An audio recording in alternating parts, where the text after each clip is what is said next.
replay and you can see why the manager's furious. Just really poor play. Offering up possession far too easily in the danger zone. And at this level, if you're going to do that, you'll get punished. Not good enough.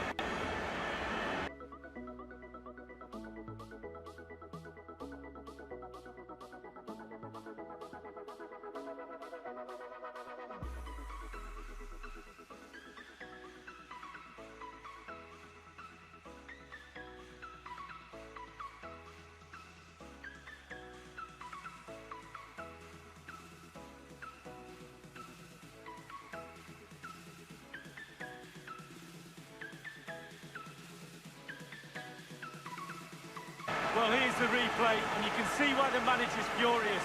Just really poor play. Offering up possession far too easily in the danger zone. And at this level, if you're going to do that, you'll get punished. Not good enough.